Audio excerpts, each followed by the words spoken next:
균열의 시작, 의심의 그림자. 싸늘한 공기가 거실을 감돌았다.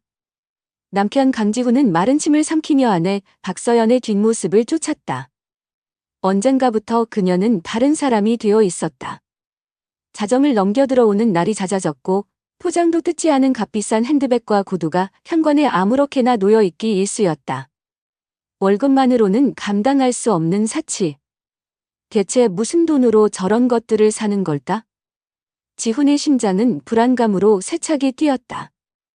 혹시 하는 생각은 꼬리에 꼬리를 물고 이어졌다. 결정적인 순간은 예고 없이 찾아왔다. 서연이 샤워를 하는 사이 그녀의 휴대폰이 거실 테이블 위에서 울렸다. 무심코 액정을 본 지훈의 눈이 커졌다. 아리아에게 오늘 밤 비밀스러운 만남을 기대하며 발신자는 저장되지 않은 번호였다. 아리아? 그건 또 누구란 말인가? 심장이 쿵 바닥으로 떨어지는 듯했다. 그때부터였을까? 아내의 목에서 이전에는 본 적 없는 낡고 섬세한 디자인의 로켓 목걸이가 반짝이기 시작한 것이 마치 오래된 영화 속 여주인공의 것처럼 고풍스러운 물건이었다. 이거 뭐야? 지훈이 묻자 서연은 별것 아니라는 듯 그냥 예뻐서 하나 샀어 라며 얼버무렸다. 하지만 그녀의 눈빛은 미세하게 흔들리고 있었다. 저 목걸이 분명 무언가 있다. 누가 준 것일까? 아니면 무언가의 증표인가? 의심은 걷잡을 수 없이 커져갔다.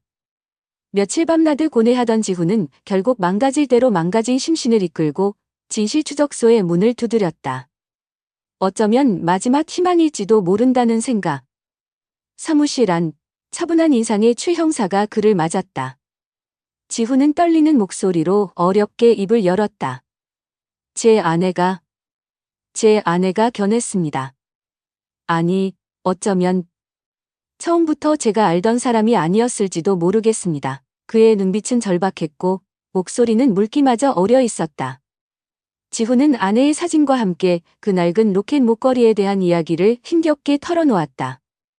최 형사는 그의 말을 묵묵히 들으며 사건의 복잡한 이면을 직감했다. 강지훈은 탐정 사무실을 나서며 최 형사에게 그 로켓 꼭 좀 알아봐 주십시오. 모든 게 거기서부터 시작된 것 같아요. 라는 말을 남기고 최 형사는 그의 절박한 눈빛을 기억하며 조사를 시작할 것을 다짐한다. 미행의 시작, 밤의 여인, 낯선 약속들. 최 형사는 강지훈의 의뢰를 접수하고 그의 팀원 유 실장과 함께 박서연에 대한 기초 조사를 시작했다. 로켓 목걸이와 아리아라? 뭔가 석연치 않아. 최 형사의 중얼거림과 함께 본격적인 감시 계획이 세워졌다. 의뢰인의 절박한 요청에 따라 그들은 신속하게 움직였다. 첫날 밤, 박서연은 남편 강지훈이 알던 모습과는 전혀 다른 머리부터 발끝까지 화려하게 치장한 여인으로 견신의 어둠 속으로 스며들었다. 그녀의 손에는 불안한 듯 쥔 작은 클러치 백, 그리고 그 안에는 강지훈이 혹시나 하는 마음에 침대 및 비상금 봉투에서 몇 장 빼내어 구석에 자신만 아는 표시를 해둔 지폐 몇 장이 들어 있었다. 과연 이 돈은 어디로 흘러 들어갈 것인가? 첫 번째 미끼는 던져졌다. 최 형사와 유 실장은 그림자처럼 박서연의 뒤를 쫓았다. 그녀가 향한 곳은 강남의 고급 레스토랑. 그곳에서 그녀는 이미 자리를 잡고 있던 자신만큼이나 세련된 옷차림의 여성 2명과 합석했다. 와인이 오가고 웃음소리가 끊이지 않는 테이블. 겉보기에는 평범한 중산층 주부들의 저녁 모임 같았다. 하지만 최 형사의 날카로운 눈은 그들의 과장된 웃음과 어딘지 모르게 부자연스러운 대화의 흐름을 놓치지 않았다. 저들은 정말 친구 사이일까? 아니면 공범? 식사를 마친 그들은 함께 택시에 올라탔고 차량은 화려한 네온사인이 번쩍이는 유흥가로 향했다. 그리고 마침내 진홍빛 백합 노래방이라는 붉고 요란한 간판이 걸린 건물 앞에서 멈춰 섰다. 건물 자체는 낡았지만 입구에서 풍기는 퇴폐적인 분위기는 최 형사의 예감을 확신으로 바꾸고 있었다. 그 안에서 어떤 비밀이 기다리고 있을까? 늦은 시간까지 그들의 유흥은 이어졌다. 첫날은 그저 탐색전이었다. 다음날 낮은 전혀 다른 양상으로 흘러갔다. 박서연은 편안한 차림으로 집을 나서 최고급 피부 관리숍에서 몇 시간 동안 관리를 받았고 곧장 백화점 명품관으로 향했다. 그녀는 마치 물 만난 고기처럼 여러 매장을 누비며 수백만 원을 호가하는 가방과 액세서리를 망설임 없이 구매했다. 놀라운 것은 그녀가 그 모든 것을 현금으로 지불했다는 사실이다. 남편의 월급으로는 상상도 할 수 없는 씀씀이. 도대체 이 돈은 어디서 나오는 것일까? 그리고 그날 저녁, 박서연은 전날보다 더욱 노념하고 화려하게 변신했다. 짙은 화장, 몸매가 드러나는 아찔한 원피스, 그리고 어김없이 그녀의 목에는 그 낡은 로켓 목걸이가 걸려 있었다. 어제와 똑같은 레스토랑, 똑같은 친구들, 그리고 똑같이 향하는 진홍빛 백합 노래방. 모든 것이 예정된 수순처럼 흘러갔다. 그때 최 형사의 귀에 박서연의 목소리가 잡혔다. 그녀는 주차장 한쪽 구석에서 누군가와 통화를 하고 있었다. 평소 사용하지 않는 낡은 모델의 휴대폰. 일명 번호폰이었다. 그녀의 목소리는 낮고 발랐으며 마치 암호를 주고받는 듯했다. 작업은 예정대로. 물건은 확보했어. 오늘은 큰 거 한 건 할 수 있을 것 같아. 작업? 물건? 대체 무슨 소리일까? 그녀의 이중생활은 점점 더 뚜렷한 윤곽을 드러내고 있었지만 그 실체는 여전히 짙은 안개 속에 가려져 있었다. 단 한 가지 확실한 것은 그녀가 아침에 들고 나갔던 강지훈이 표시해둔 지폐는 아직 그녀의 지갑 속에 고스란히 남아있다는 사실이었다. 그 돈은 아직 움직이지 않았다. 하지만 곧 움직일 것이다. 최 형사는 유 실장에게 눈짓했다. 저 노래방 뭔가 있어? 내일은 직접 들어가 봐야겠어? 그리고 저 번호폰 통화 상대를 추적해봐. 박서연의 차량이 사라지는 밤거리로 두 사람의 시선이 끈질기게 고정되었다. 점점 더 깊어지는 의혹 속에서 그들은 직감했다. 이 사건 단순한 불륜이 아닐 수도 있다는 것을. 진홍빛 백합의 비밀, 감춰진 무대. 다음날 저녁, 최 형사는 결연한 표정으로 진홍빛 백합 노래방의 두꺼운 철문을 밀고 들어섰다. 유 시장은 만일의 사태에 대비해 외부에서 통신 지원 및 추가 감시를 맡기로 했다. 아무리 평범해 보여도 냄새가 나. 아주 지독한 냄새가. 최 형사는 낮은 목소리로 얼조리며 어둠침침한 내부로 발을 옮겼다. 예상치 못한 발견에 그의 신경은 곤두서 있었다. 노래방 카운터에는 어제와 같은 중년 남자가 기름진 머리를 쓸어넘기며 앉아 있었다. 최 형사를 흘깃 본 그는 입꼬리만 살짝 올리며 물었다. 혼자 오셨소? 아가씨 필요 없으시죠? 저희는 뭐? 그냥 노래만 부르고 가는 그런 싱거운 곳은 아니라서. 그의 능글맞은 미소 뒤로 어둡고 긴 복도가 음흉하게 이어져 있었다. 방마다 새어나오는 시끄러운 음악 소리와 남녀의 교성 높은 웃음소리. 역겨웠다. 최 형사는 태연한 척하며 고개를 끄덕였다. 아가씨? 있으면 좋지. 제일 잘 나가는 아가씨로. 남자는 만족스러운 듯 고개를 끄덕이며 인터폰으로 무언가를 지시했다. 잠시 후 복도 끝에서 요란한 하이힐 소리와 함께 한 여성이 다가왔다. 짙은 화장, 몸에 딱 붙는 짧은 원키스. 하지만 최 형사와 눈이 마주치는 순간 여성은 화들짝 놀라며 황급히 얼굴을 손으로 가리고 비틀거리며 다른 방으로 도망치듯 사라졌다. 그 짧은 순간 최 형사는 보았다. 그녀의 목에 걸린 낡은 로켓 목걸이를. 박서연. 틀림없었다. 하지만 너무 순식간이라 확신할 수는 없었다. 저렇게까지 대담하게? 설마. 최 형사는 일부러 술을 몇 잔 더 시키고는 화장실을 킨 뒤 사마롬을 나섰다. 어두컴컴한 복도를 천천히 걷던 그의 발걸음이 한룸 앞에서 멈췄다. 문틈으로 새어나오는 목소리. 익숙한 웃음소리였다. 그는 심장이 빠르게 뛰는 것을 느끼며 조심스럽게 문틈으로 시선을 옮겼다. 그리고 보고야 말았다. 방 안, 붉은 조명 아래에서 박서연이, 아니, 아리아라는 이름으로 불리며 낯선 중년 남자의 허벅지에 아무렇지도 않게 손을 올린 채 술을 따르고 있었다. 남자의 농담에 긋에 섞인 웃음을 터뜨리는 그녀의 모습은 강지훈이 알던 아내의 모습과는 너무도 달랐다. 충격적인 진실이었다. 그녀는 단순한 유흥을 즐기는 것이 아니었다. 이곳에서 이 남자들 사이에서 웃음을 팔고 술을 따르는 도우미로 일하고 있었던 것이다. 바로 그때 남자가 만족스러운 듯 지갑에서 두툼한 팁을 꺼내 아리아의 가슴골에 꽂아주었다. 그리고 그 돈뭉치 속에서 추 형사는 선명하게 보았다. 강지훈이 아침에 표시해두었던 바로 그 지폐 몇 장을. 돈은 박서연의 손을 거쳐 또 다른 누군가에게, 어쩌면 이 노래방의 주인에게로 흘러 들어가고 있는 것이었다. 이건 단순한 용돈벌이가 아니었다. 조직적인 무언가가 있을지도 모른다는 불길한 예감이 그의 머리를 스쳤다. 그녀의 목에 걸린 로켓 목걸이가 유난히 섬뜩하게 빛나고 있었다. 저 목걸이는 대체 뭐길래? 추 형사는 급히 유 실장에게 연락했다. 유 실장, 지금 당장 의뢰인에게 알려야 할까? 아니면 조금 더 파봐야 할까? 뭔가 더 큰 게 엮여 있는 것 같아.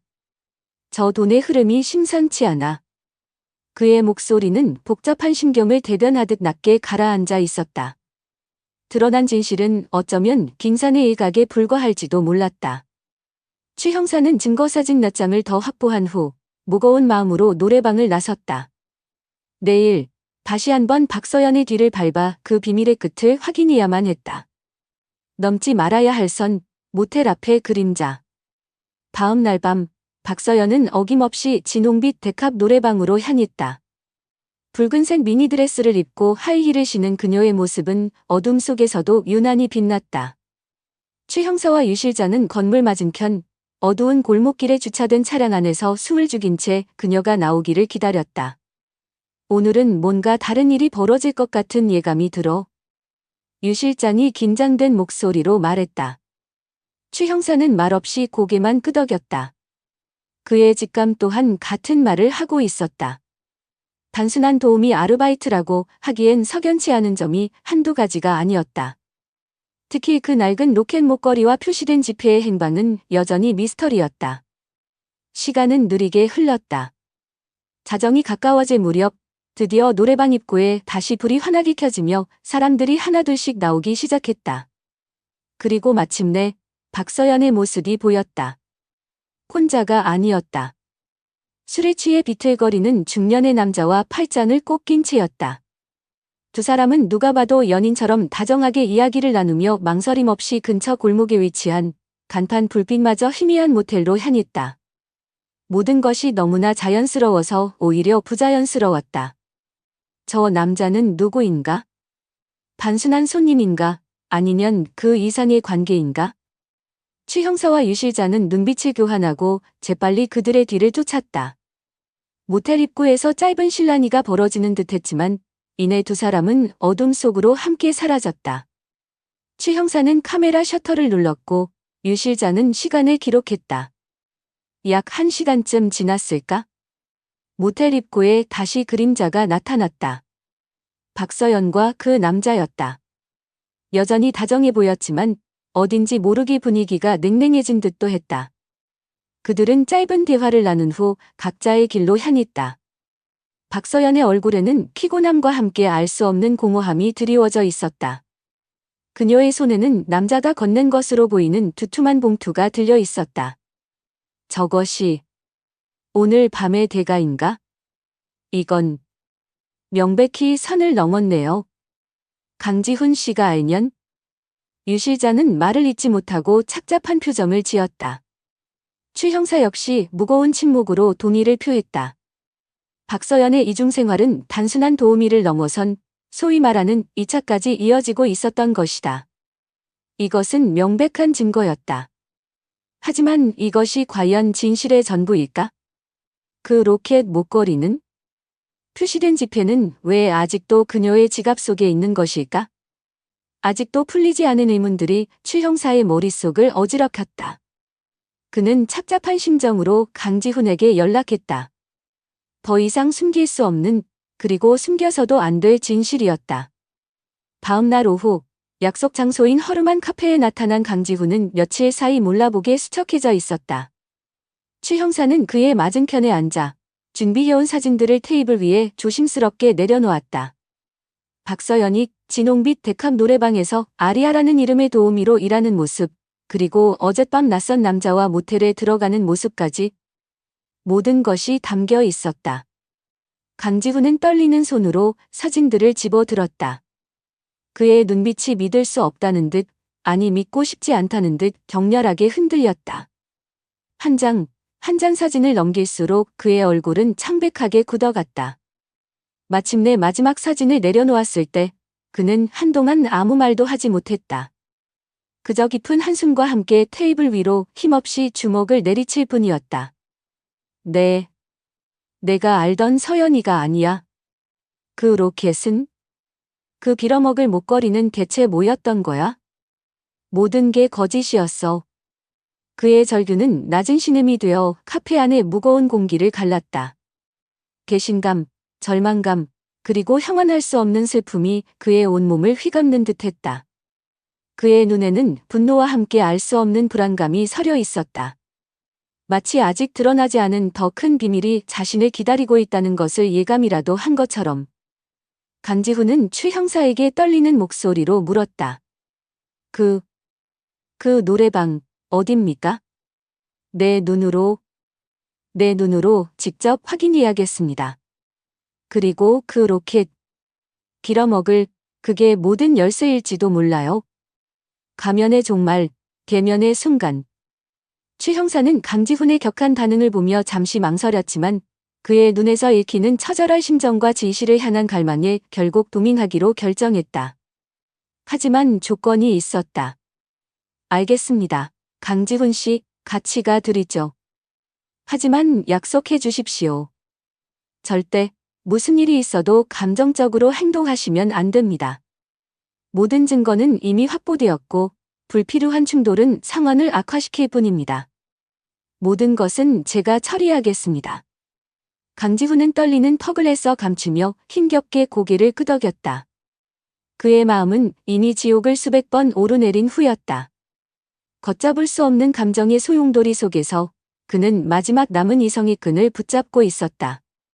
다음 날 저녁, 추 형사는 강지훈에게 일부러 아내 박서연에게 늦게 귀가한다고 연락하도록 지시했다.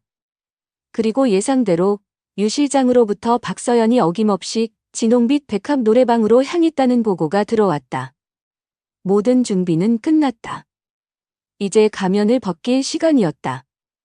추 형사와 강지훈은 평범한 손님으로 위장한 채 어둡고 음습한 기운이 감도는 진홍빛 백합 노래방으로 들어섰다.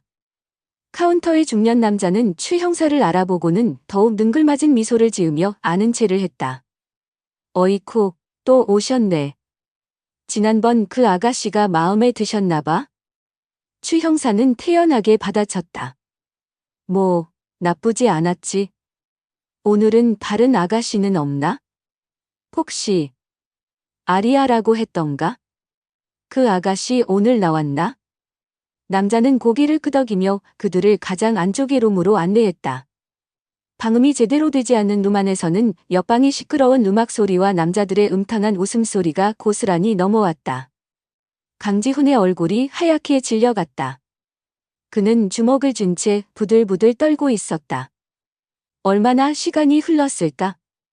숨막히는 기다림 끝에 마침내 룸의 문이 열리고 익숙한 향수 냄새와 함께 박서연, 아니 아리아가 요염한 미소를 지으며 들어섰다. 그러나 룸 안 소파에 앉아있는 강지훈을 발견한 순간 그녀의 얼굴에서 미소는 순식간에 사라지고 경악과 공포로 대체되었다. 그녀는 마치 요령이라도 본 듯 그 자리에 그대로 얼어붙었다. 여보? 당신이 어떻게 여기에? 목소리는 심하게 떨리고 있었다. 강지훈은 차갑게 식은 눈으로 그녀를 쏘아보았다. 여보? 지금 그 말이 나와? 당신 여기서 뭐 하는 거야? 박서연은 그제야 정신을 차린 듯 다급하게 변명하기 시작했다. 아니에요. 이건 오해야.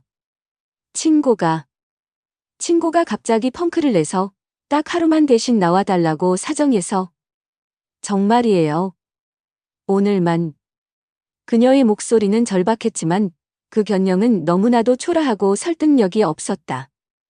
오해? 친고 부탁? 나를 아주 등신으로 아는구나. 강지훈이 버럭 소리를 질렀다. 그의 눈에는 핏발이 서 있었다. 그 목걸이. 당신 목이 걸린 그 낡아 빠진 로켓 목걸이. 그것도 그 친구가 준 건가? 아니면 여기서 만난 어떤 놈이 준 거냐고. 그의 외침에 박서연의 얼굴이 하얗게 질리다 못해 파랗게 변해갔다. 그녀는 더 이상 버틸 수 없다는 듯 바닥에 풀썩 주저앉았다. 그리고 마침내 모든 것을 실토하기 시작했다. 생활비가 부족해서가 아니었다. 처음에는 단순한 호기심과 스릴, 그리고 쉽게 벌 수 있는 돈의 유혹 때문이었다고. 하지만 점점 더 값비싼 물건들, 새로운 자극을 원하는 자신의 허영심을 채우기 위해 이 깊은 수렁이 빠져들었다고 울부짖었다. 그 로켓 목걸이는 이곳의 특별한 고객, 즉 스폰서가 준 선물이었으며 그와의 관계가 단순한 손님과 도우미를 넘어선 지 오래되었다는 충격적인 고백까지 이어졌다. 강지훈은 더 이상 들을 필요도 없다는 듯 고개를 가로저었다. 그의 눈에서는 뜨거운 눈물이 하염없이 흘러내렸다. 우리 이혼해.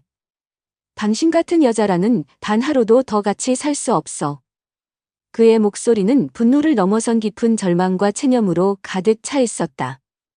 박서연은 그의 바짓가랑이를 붙잡고 무릎을 꿇은 채 용서를 빌었지만 강지훈은 그런 그녀를 차갑게 뿌리치고 뒤도 돌아보지 않은 채 룸을 나섰다. 그의 만연자실한 뒷모습을 바라보며 최 형사는 복잡한 심경을 감출 수 없었다. 박서연은 홀로 남아 텅 빈 룸 안에서 절망의 눈물을 쏟아냈다. 그녀의 손에 힘없이 들려있던 낡은 로켓 목걸이가 차가운 바닥으로 떨어지며 공허한 소리를 냈다. 가면은 그렇게 처참하게 부서져 내렸다. 잿더미 위에 희망, 새로운 시작. 모든 것이 부서진 자리에서 강지훈은 만연자실한 표정으로 노래방을 나섰다. 최 형사는 그의 어깨를 두드리며 위로하려 했지만 이미 산산조각 난 마음을 붙잡기엔 역부족이었다. 박서연은 홀로 남아 차가운 바닥에 주저앉아 절망의 눈물을 쏟아냈다. 그녀의 손에서 힘없이 미끄러진 낡은 로켓 목걸이가 바닥으로 떨어지며 공허하고 처량한 소리를 냈다. 가면은 그렇게 처참하게 부서져 내렸다. 노래방을 나온 강지훈은 최 형사에게 힘없이 말했다.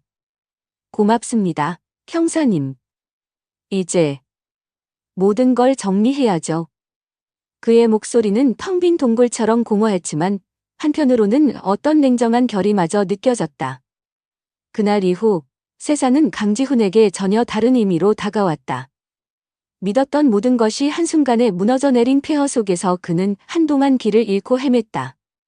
밤에는 술 없이는 잠들 수 없었고 낮에는 멍하니 허공만 바라보며 시간을 죽였다. 박서연과의 이혼 소송은 최 형사가 확보한 명백한 증거들 덕분에 일사천리로 진행되었다. 위자료 한 푼 없이 그녀는 가진 모든 것을 빼앗긴 채 그의 인생에서 완전히 삭제되었다. 몇 달이 흘렀을까? 계절이 한 바퀴 돌아 새로운 봄이 찾아왔을 무렵 최 형사는 시내 번화가에서 우연히 강지훈과 마주쳤다. 그는 이전보다 눈에 띄게 수척해졌지만 어딘지 모르게 눈빛은 놀랍도록 차분하고 단단해져 있었다. 마치 거센 풍파를 견뎌낸 고목처럼. 그의 손에는 새 출발 화물 운송이라는 투박한 이름이 적힌 작은 회사 설립 계획서가 들려 있었다. 정말 놀라운 변화였다. 그는 최 형사를 알아보고는 멋쩍은 듯 웃으며 먼저 인사를 건넸다. 형사님, 오랜만입니다. 덕분에 모든 게 잘 정리됐습니다. 그는 박서연과의 이혼 소송이 원만히 마무리되었으며 그녀와는 법적으로나 감정적으로나 완전히 정리되었다고 담담하게 말했다. 그녀의 소식도 간간히 들려왔다.